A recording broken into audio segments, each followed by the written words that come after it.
Hi, everybody. This is Matthew Poes of Poes Acoustics, and we're answering questions. So in my lossy versus lossless, does it really sound better? Nikolai Lorimer, thank you again, gave a donation of $9.99. He said, thanks, Matt. The best source for music that I use is SACDs playing through my Oppo 205, and those discs sound amazing. Otherwise, I'm using an Apple Music, which is not bad, but definitely not as good as SACD. I've been thinking about getting a Blue Sound Node streamer to start streaming high-res Tidal or Spotify. How does Tidal high-res audio quality compare to Apple Music? Guessing it's a bit better, but not as good as SACD. It's an interesting question. I don't know fully how to answer this, but I'll just say this. Apple Music, remember, has a lossless streaming service option. My experience, because I have both of them, is that they are equivalent. Tidal is not better. Tidal used to use a special encoding method that many of you were familiar with that was very, very controversial, and it was debatable whether it improved sound.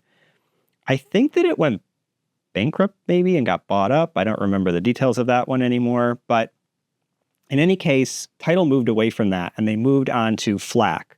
So they're using FLAC, which is what some others had used in the past to do this lossless, and they do up to, I don't remember for sure. I think it's up to 24-bit 96 kilohertz, but the vast majority of the content you're going to find is going to be limited to 24-bit 48 kilohertz. And Apple Music is the same. I think they can do up to 96, but the vast majority of it is not. It's 24-bit 48 kilohertz, and some is 44.1.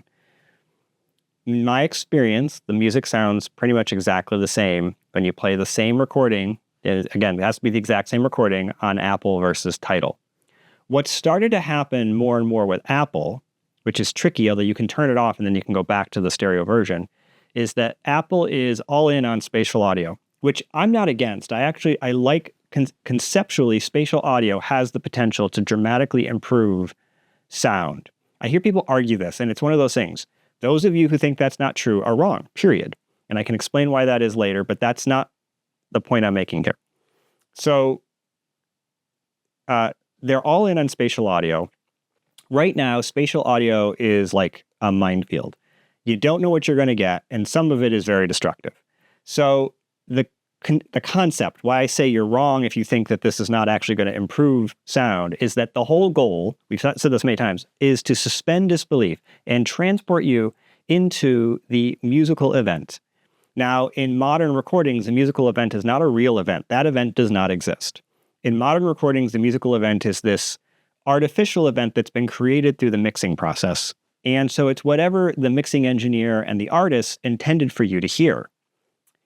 Well, in my mind, when we think about this from the technical standpoint, what you would want to hear would be you'd want to be transported to a live musical event that really exists, meaning musicians playing in front of you.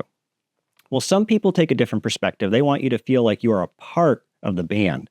So they want to immerse you as if you're surrounded by the band or like you're actually one of the members of the band.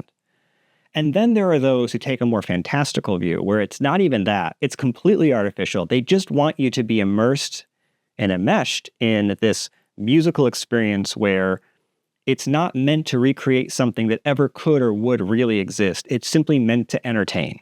And in those scenarios, they're mixing things in weird ways. Like you could imagine in this fantastical world where you're listening to, I'm just going to use the Beatles as an example, and the drums are floating overhead, and you're hearing the drums floating overhead around you, and you've got the bass is coming from below you, and you've got the singing happening all around you in different ways, and it's moving around as if the Beatles are actually like spinning around your body. They do stuff like that. You could call it weird. At the end of the day, I think it's all about what you're trying to do, and that's the kind of stuff they're playing with right now. I think that happened in the past with attempts at doing spatial audio.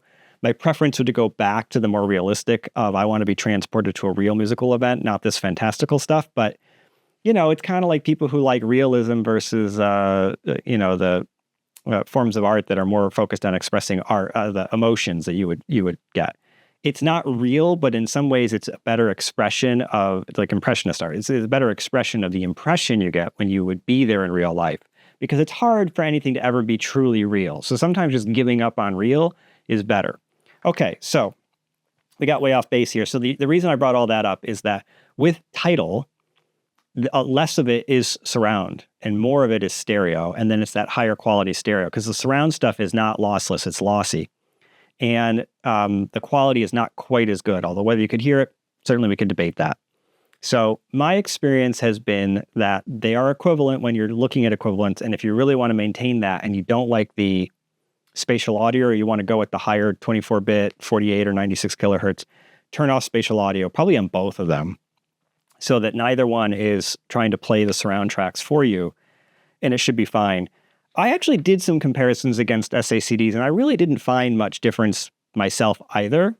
Having said that, I no longer have, and have not had in a long time, any sort of player that can accurately replay SACD without reprocessing it. All the players that I had, and I'm pretty sure at this point I don't have any anymore, would turn it into PCM and then play that back. And I don't remember, I thought the Oppo did like a direct decoding and didn't do that transfer to PCM. Maybe it did, I don't know. I know there was debate about whether that was good or bad. I no longer have SACDs anymore either. I do have some recordings though that are in the DSD format. And I've done some listening tests with the DSD tracks versus whatever is, some of those are streamed. So whatever it is they're streaming. And it was the same thing. I didn't really find much of a difference. None that I would want to guarantee you because I was hearing an actual difference. So I don't know. My hearing may not be good enough. My system may not be good enough, but I really didn't hear much of a difference. I think anymore the streaming stuff is pretty good. As I said, I did these tests a while ago, not on this current system. I haven't really sat down. I have one disc player. It's a Sony. Doesn't work all that well because it's old. And I really haven't been listening or playing with discs in a long time. And for really high quality recorded stuff from a laptop, I used to do that a lot because it was easy. Now it's a little bit harder for me to play those back on this system. I would need to think of, I probably actually have lots of devices that could play them on a hard drive, and I just need to stick them on a hard drive and try them out. But I haven't done that since I moved here. So my answer to all of this is, I don't know. Give it a shot yourself. I mean, I think I said this before with the lossy versus lossless. You should do whatever makes you happy. It's your system. If you can hear a difference, play it. If you can't, then don't worry about it. As for Spotify, I haven't used Spotify. I did hear that they were going to be moving to some sort of a higher quality tier, but I haven't touched it because they, for the longest time, didn't, and they didn't offer that. All right. Well, I hope that was helpful. Thanks again for the donations. Thanks for these great questions, and thanks for watching. Please make sure you subscribe to my channel, like these videos, and I got more coming as a result of all that. Thank you.